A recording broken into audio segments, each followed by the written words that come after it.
नमस्कार दोस्तों, स्वागत है आपका 22,000 और आज के न्यूज अपडेट में। तो सबसे पहले बता दें कि कार्यभार ग्रहण कर लिया है अनामिका सिंह जी ने विजय किरण आनंद सर से। अब वो गोरखपुर के डीएम हो गए हैं विजय किरण आनंद सर।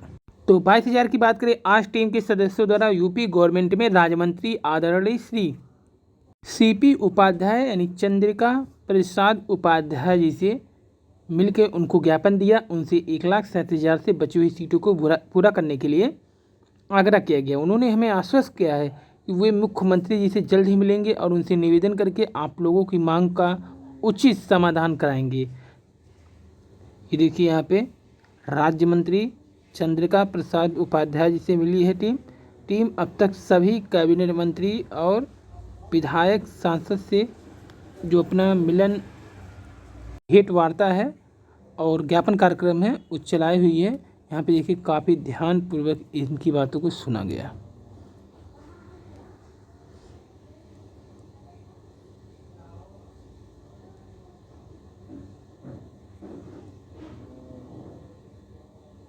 ये है लीगल टीम के सभी सदस्य जो कि बातचीत कर रहे हैं माननीय राज्य मंत्री जी से। वहीं यूपी टीजीटी का एडमिट कार्ड अब लगभग सभी लोगों का डाउनलोड हो चुका है, जबकि कार्यालय जिला बेसिक शिक्षा अधिकारी इटावा यहाँ पर आदेश जो जारी हुआ है मुख्य विकास अधिकारी महोदय इटावा के द्वारा प्रदत्त मौखिक निर्देश के क्रम में ग्रामीण क्षेत्र के मरीजों से दूरभाष पर संपर्क स्थापित करने हेतु अब जो शिक्षकों की ड्यूटी लगाई गई है, यानी कि जो 69,000 शिक्षक भर्ती की थर्ड काउंसलिंग वालों की उक्त आदेश शिक्षकों को कार्यमुक्त करते हुए उनके स्थान पर नवीन शिक्षकों की ड्यूटी। यहाँ पे देखिए, जो शिक्षा की समय चयनित है 6,696 में उनका लगा दिया गया है। माध्यमिक शिक्षा सेवा चयन बोर्ड प्रयागराज द्वारा मंडल स्तर पर परीक्षा कराने के लिए माध्यमिक सेवा चयन बोर्ड के जो जिला वाइज यानी कि सभी डिस्ट्रिक्ट में सेंटर बनाए गए हैं उसको चुनौती दी गई है। आज उसका सुनवाई है। तो अगर बात करें तो 90 पदों के लिए कुल 45,647 ने किया आवेदन। प्रशिक्षित स्नातक सामाजिक विज्ञान में है सर्वाधिक आवेदक। तो इतिहास के 90 पद के लिए 45,647 ने किया है आवेदन, यानी एक सीट पे 507 अभ्यर्थी। 11,84,000 देंगे टीजीटी पीजीटी की परीक्षा। भर्ती के विज्ञापन में किया गया है संशोधन। उत्तर प्रदेश माध्यमिक शिक्षा सेवा चयन बोर्ड ने शासकीय सहायता प्राप्त माध्यमिक विद्यालय में कुल 15,198 शिक्षक की भर्ती के विज्ञापन में संशोधन किया। उप सचिव व परीक्षा नियंत्रक नवल किशोर के अनुसार टीजीटी पीजीटी के 2021 की परीक्षा सभी मंडल मुख्यालय के बजाय सभी जिला मुख्यालय में कराई जाएगी। गौरतलब है, ये निर्णय तो पहले ले लिया गया, लेकिन संशोधन सोमवार को जारी हुआ। प्रवक्ता के 13 पदों का परिणाम भी जारी कर दिया गया है। तो यहाँ पे अगर देखें हम, उत्तर प्रदेश के शासकीय सहायता प्राप्त माध्यमिक विद्यालय में प्रशिक्षित स्नातक के टीजीटी प्रवक्ता के जो सबसे ज़्यादा पद हैं वो इतिहास के हैं, यानी कि इतिहास के एक अभ्यर्थी के सिलेक्शन के लिए 507 अभ्यर्थियों को पछाड़ना पड़ेगा। वहीं शिक्षा शास्त्र प्रवक्ता के एक पद के लिए करीब 561 अभ्यर्थी हैं, यानी कि शिक्षा शास्त्र के कुल 30 पदों के लिए 16,848 यानी एक सीट पे 561 अभ्यर्थी को पिछाड़ना पड़ेगा। जबकि सबसे कम अगर प्रतिस्पर्धा संगीत में है, यहाँ पे एक सीट के लिए सिर्फ 42 अभ्यर्थी को पिछाड़ना होगा। संगीत गायन के लिए 153, जबकि होम साइंस के लिए 13 सीट है, यहाँ पर 1,013 अभ्यर्थियों को पिछाड़ना पड़ेगा।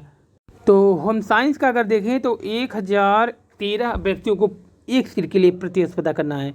सैन्य विज्ञान के लिए देखिए सही है, यहाँ पर 82 अभ्यर्थी का, वाणिज्य के लिए 471 अभ्यर्थी का और शारीरिक शिक्षा के लिए 200 अभ्यर्थियों का। तो शारीरिक शिक्षा के एक सीट पे 200 अभ्यर्थी, तर्कशास्त्र पे 81, कला में 89 अभ्यर्थी को प्रतिस्पर्धा करना है एक सीट के लिए, जबकि संस्कृत में 104। वहीं बात करें मनोविज्ञान की तो 133, जबकि शिक्षा शास्त्र के लिए 561, वहीं कृषि के लिए 241।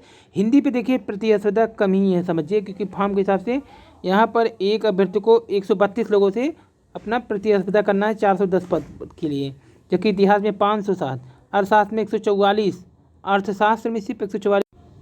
समाजशास्त्र में 489 लोगों को प्रतिशत करना, जबकि अंग्रेजी में 152। वहीं गणित की बात करें 301 अभ्यर्थियों का मुकाबला चलेगा 1 सीट। जबकि भूगोल की बात करें ज्योग्राफी में 258 सीट के सापेक्ष फॉर्म 24,610 हैं। जबकि प्रतिस्पर्धा देखें तो औसतन एक व्यक्ति को सिलेक्शन के लिए 95 व्यक्तियों को पीछे छोड़ना पड़ेगा, यानी एक अभ्यर्थी अगर पहली सीट पाने के लिए 95 लोगों को पछाड़ना पड़ेगा। वहीं बात करें अगर जीव विज्ञान की तो 249 लोगों को पछाड़ना पड़ेगा एक सीट के लिए। भौतिक पर 109, रसायन पर 154 और नागरिक शास्त्र पर 189। यानी सबसे भयानक जो प्रतिस्पर्धा है वो होम साइंस में 1013। फिर जब आएंगे शिक्षा शास्त्र में 561 और उसके बाद 507 इतिहास सीट के लिए। बात करें प्रशिक्षित स्नातक की तो विषय अगर देखें 898 पद हैं विज्ञान में, कुल 38,881 फॉर्म है, 43 औसत दावेदार पढ़ रहे हैं। हिंदी के लिए औसत दावेदार जो हैं 48 हैं। संस्कृत के लिए औसत दावेदार 36 हैं। संस्कृत का देखिए यहाँ पर औसत दावेदार 36 हैं, यानी कुल पदों की संख्या 1035 है और कुल फॉर्म पड़े हैं 37,242। जबकि वहीं 1578 पदों के लिए 1 लाख से अधिक फॉर्म पड़ चुके हैं सामाजिक विज्ञान में। तो संस्कृत के बहुत कम फॉर्म पड़े हुए हैं यहाँ पर अगर देखा जाए। फिलहाल अगर दावेदारों के हिसाब से देखा जाए संस्कृत के तो पदों की भी संख्या पर्याप्त है, 1035 पद हैं और फॉर्म पड़े हैं सिर्फ 37,247। औसत दावेदार हैं यहाँ पर 36, यानी कि सबसे कम दावेदार इसी संस्कृत में ही है, क्योंकि सिलाई में भी 39 दावेदार है। अब बात करें अगर नीचे गृह विज्ञान की 771 पद हैं, कुल 47 दावेदार हैं एक सीट पर।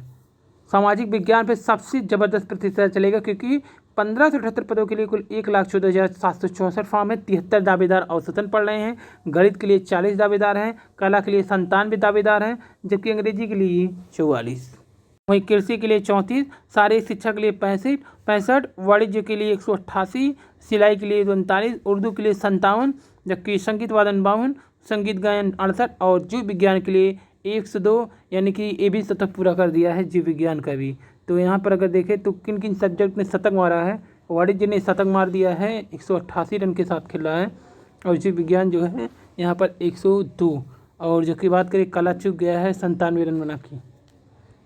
ये उत्तर प्रदेश पूरी प्रक्रिया एक एक पद पर है कड़ी प्रतिस्पर्धा। यहाँ पर देखिए स्पष्ट रूप से उल्लेख भी किया गया है, पूरी सीट बाई सीट यहाँ पर जारी कर दिया गया है। ये आयोग की सबसे अच्छी पहल है कि इसने पूरा क्लियर कर दिया कि किस सीट पर क्या क्या है।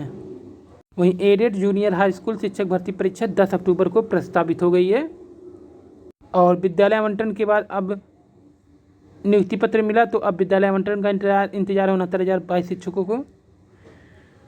जबकि टीटी की फर्जी ड्यूटी लगाने का खेल हटाए गए। CIT पिछले वर्ष से चला था खेल, पीएमओ रेल मंत्रालय में हुआ शिकायत।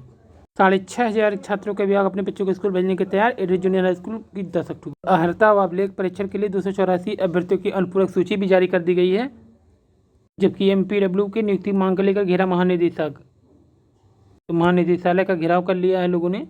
और कंप्यूटर निरीक्षरों के हाथ में हो गई हाईटेक ग्राम सचिवालय की कमान। और DU प्रवेश परीक्षा की तारीखें घोषित हो चुकी हैं।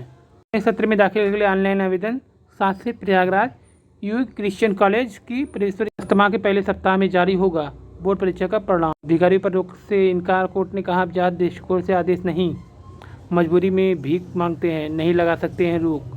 4 लाख से अधिक भिखारी हैं देश में।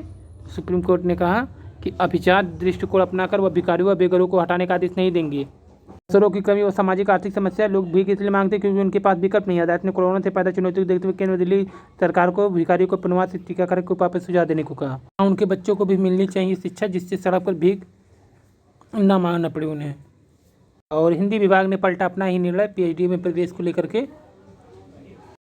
तो अब तक विवाद में घिरी हिंदी विभाग की PhD प्रवेश परीक्षा नए विवाद में घिरने से बच गई। ये वजह कि मंगलवार देर शाम तक विभाग को अपना ही निर्णय पलटना पड़ा। तो पलटना क्यों पड़ा? विभागाध्यक्ष की ओर से लघु परीक्षा की सूचना जारी होने के बाद इलाहाबाद प्रशासन को अपनी गलती का एहसास हुआ।